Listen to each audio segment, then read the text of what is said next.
Hi, this is Kelda Lang Poynott, and we are going to be discussing burnout today, avoiding burnout specifically.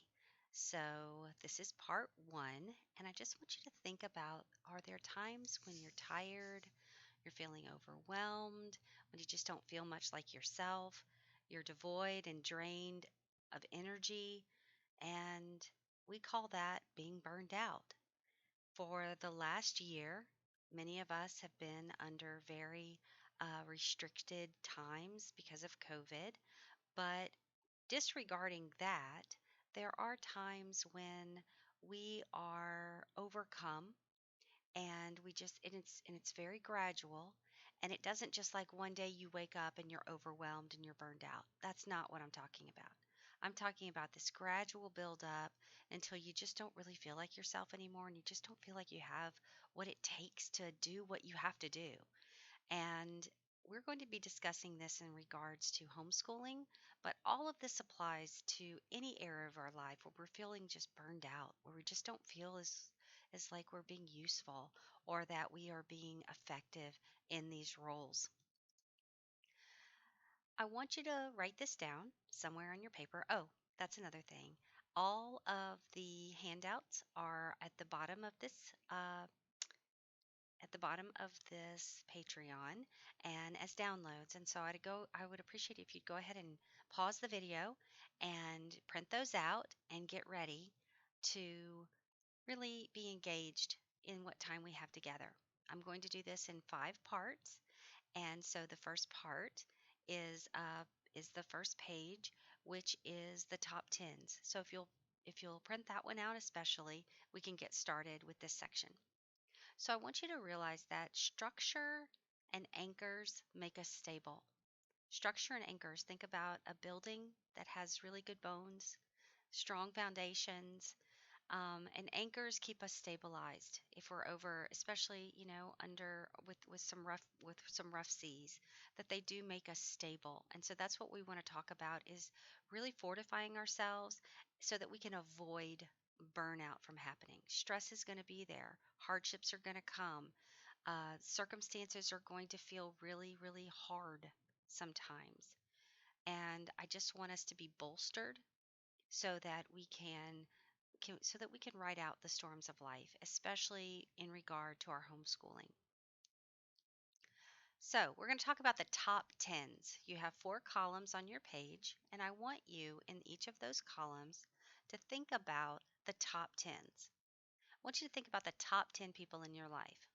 If you have a large family, you might want to regroup like parents as a group, children as one group, friends as another group, extended family as another group. So you might need to group some of those people together. It may not just be that you list 10 individuals in this.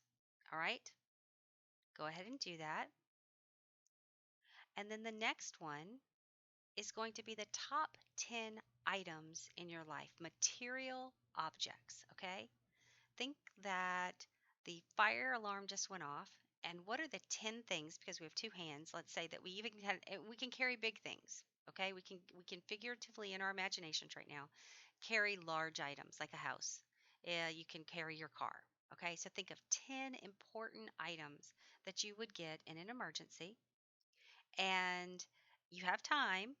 You have a basket to carry them, you have a backpack, you have whatever, you need to carry them, but what 10 items are your most important?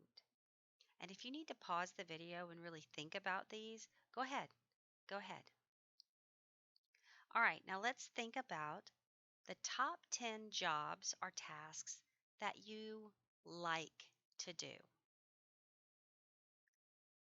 You'd happily do any of these items, any of these tasks, any of these jobs before a guest arrives. You're not rushed. And what do you happily do to prepare? Like, think hospitality.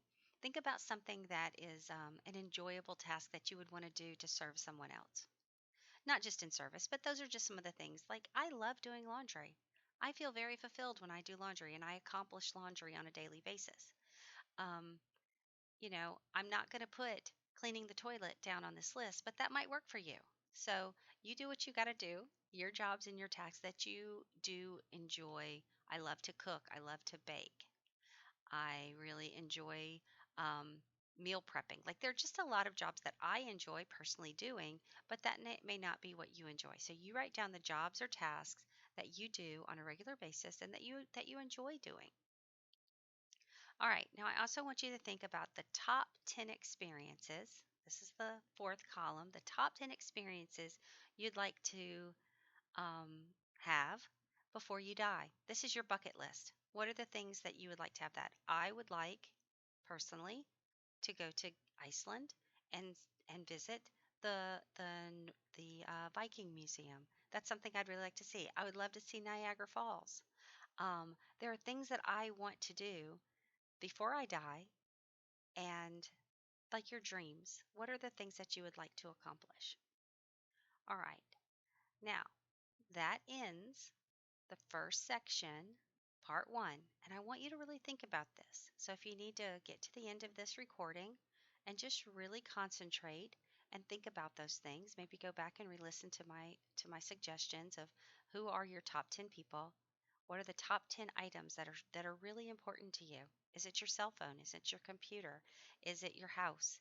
Is it your is it your, I don't know, jewelry, whatever. These are items, these are material objects, jobs and tasks, and your experiences. So take a few minutes to do that, and then we'll move on to part two.